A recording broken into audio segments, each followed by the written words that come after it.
সিলেট নগরীর মেজরটিলা পূরবী আবাসিক এলাকার আলোচিত ও বিলাসবহুল এই কাজী ক্যাসল এখন গুঞ্জনের কেন্দ্রে। ৩০০ কোটি টাকার বাড়ি নামে পরিচিত এই বাড়ি নিয়ে গুঞ্জন রয়েছে। ৫ আগস্ট সরকার পরিবর্তনের পর আওয়ামী লীগের সাধারণ সম্পাদক ওবায়দুল কাদের সেখানে আত্মগোপনে ছিলেন। আর ওবায়দুল কাদের সত্যি যদি ওই রাষ্ট্রপতির কাছে থেকে থাকে তদন্ত করে বের করেন, তাকেও জবাবদিহিতার আওতায় আনতে হবে। রাষ্ট্রপতি দেখে কি যা খুশি তাই করবে এটা আমরা মানবো? ওবায়দুল কাদেরের ব্যাপারে কোনো সার রাজনৈতিক দলের সমান রাজনীতি আবার কি? আপনি কি স্বৈরাচারের লোক? দর্শক, ওবায়দুল কাদের দেশ ছেড়ে পালানোর আগে যে বাড়িতে ছিলেন সেই বাড়ির খোঁজ পাওয়া গিয়েছে। সেই বাড়ির মালিককে আপনি জানলে চমকে যাবেন। আপনারা জানতে পারবেন যে এই বাড়ির মালিককে কার বাড়িতে লুকিয়েছিলেন ওবায়দুল কাদের। এমনকি রাষ্ট্রপতির কাছে ওবায়দুল কাদের ছিলেন, এরকম মন্তব্য করে মাহফিলে কঠিন হামলা শিকার হয়েছেন একজন মাওলানা। এই ভিডিওতে দেখতে পারবেন, না টেনে একদম শেষ পর্যন্ত দেখবেন। চ্যানেলে নতুন হলে সাবস্ক্রাইব করে রাখবেন, একটি লাইক করে পুরো ভিডিওটি দেখতে থাকুন। সিলেট নগরীর মেজরটিলা পূরবী আবাসিক এলাকার আলোচিত ও বিলাসবহুল এই কাজী ক্যাসল এখন গুঞ্জনের কেন্দ্রে। ৩০০ কোটি টাকার বাড়ি নামে পরিচিত এই বাড়ি নিয়ে গুঞ্জন রয়েছে। ৫ আগস্ট সরকার পরিবর্তনের পর আওয়ামী লীগের সাধারণ সম্পাদক ওবায়দুল কাদের সেখানে আত্মগোপনে ছিলেন। চাওর হয়েছে সুযোগ বুঝে সেখান থেকেই পালিয়েছেন তিনি। বিশাল দামি এই বাড়ির মালিক ব্যবসায়ী মাহতাবুর রহমান নাসির।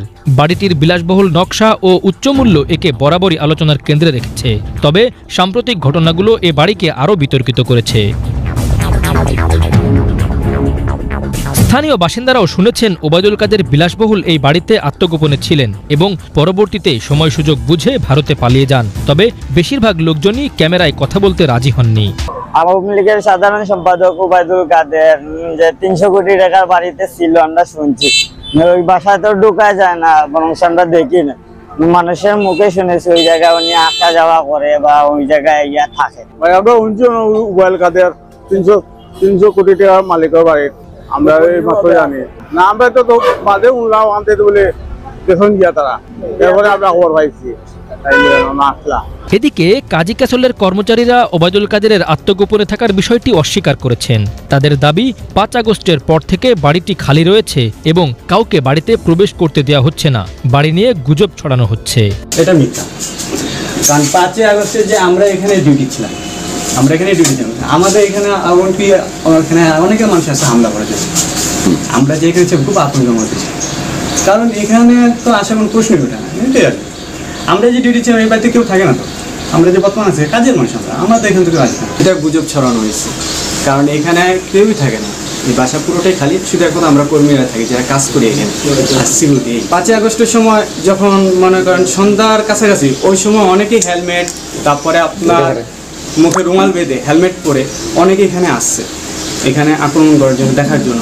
তা আমরা বলছি যে ঠিক আছে আপনারা আসেন, 10 জন আসেন, এসে দেখে যান, থাকে আপনারা দেখে যান।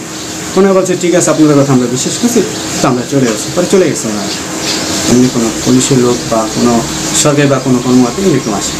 এরপরে তো একবারে ফাও করছে, একবারে বুয়া।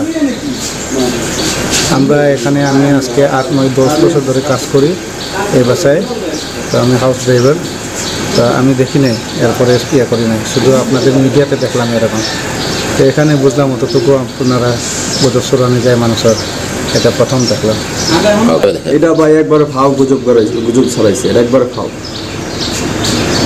মানে এটা একবারে মিথ্যা বানোয়া। মানে কেউই ছিল না, না এটা ছিল না, আমরা পুরাটা নিচ্ছি। এর লেগে আমরা আসতেছি, কাজ করতেছি, দেখতেছি। তবে কাজী ক্যাসলের বিষয়ে এ গুঞ্জন কতটুকু সত্য তা এখনও নিশ্চিত হওয়া যায়নি।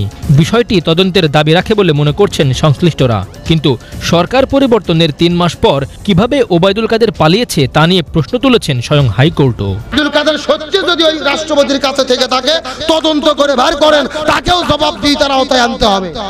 রাষ্ট্রপতি দেখে কি যা খুশি তাই করবে এটা আমরা মানবো? ওবায়দুল কাদেরের ব্যাপারে কোনো সার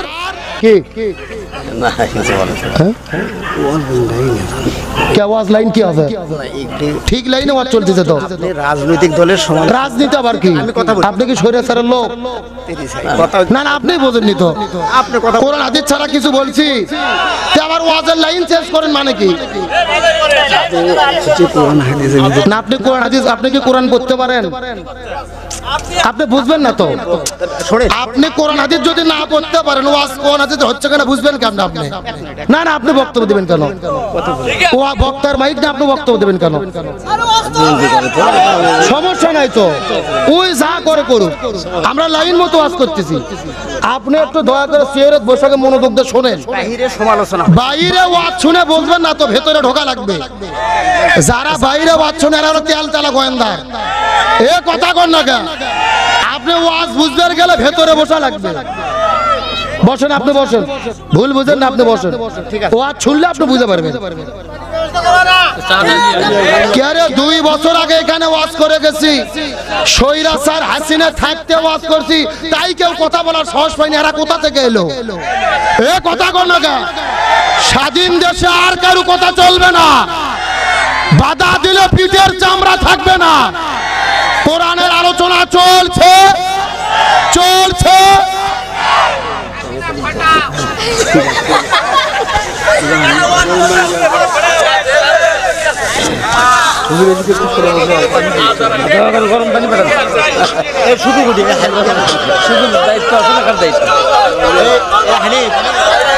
চলবে চলবে। এ একজন একটু তাকবীর দেন তো দেখি।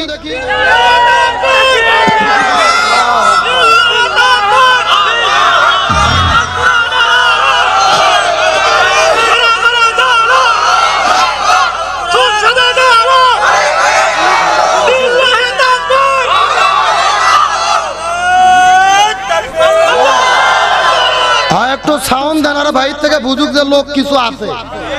কথা কর না কে আলোচনা। দর্শক, আপনারা জানেন গত 5 আগস্ট শেখ হাসিনা যখন দেশ ছেড়ে পালিয়ে যায়, তখন অনেক এমপি মন্ত্রীরা দেশে ছিলেন, এমনকি সেনা হেফাজতে ছিলেন 626 জন লোক। আওয়ামী লীগের নেতা কর্মীরাই সেনা হেফাজতে আশ্রয় নিয়েছিলেন। তারপর সেনা হেফাজত থেকে তারা কিভাবে দেশ ছাড়েন সেটি এখন অজানা। কিন্তু ওবায়দুল কাদের তিনি মাত্র কয়েকদিন আগে দেশ ছেড়ে পালিয়েছেন। গত 8 ডিসেম্বর তিনি দেশ ছেড়ে ভারতে পালিয়ে যান। তার একটি রিপোর্ট প্রকাশ হওয়ার পর তুলপা সৃষ্টি হয়েছে সামাজিক যোগাযোগ মাধ্যমে, কিভাবে তিনি এতদিন দেশে ছিলেন। কিন্তু এখন একের পর এক তথ্য বেরিয়ে আসছে। অনেকে মনে করেন যে কোনো এক বিএনপি বা অন্য দলের নেতা কর্মীদের বাড়িতেই ছিলেন তিনি। এইমাত্র একটি রিপোর্ট দেখেছেন যে বাড়িতে লুকিয়েছিলেন ওবায়দুল কাদের, এরকম সন্দেহ করে কিন্তু এলাকার মানুষ বক্তব্য দিচ্ছে। সেই বাড়িটি কার বাড়ি সেটিও আপনারা দেখেছেন। দর্শক, আপনারা এসব ভিডিওগুলো নিয়মিত পেতে চ্যানেলটিকে সাবস্ক্রাইব করে রাখবেন। এই মুহূর্তে বিদায় নিচ্ছি, দেখা হবে পরবর্তী কোনো গুরুত্বপূর্ণ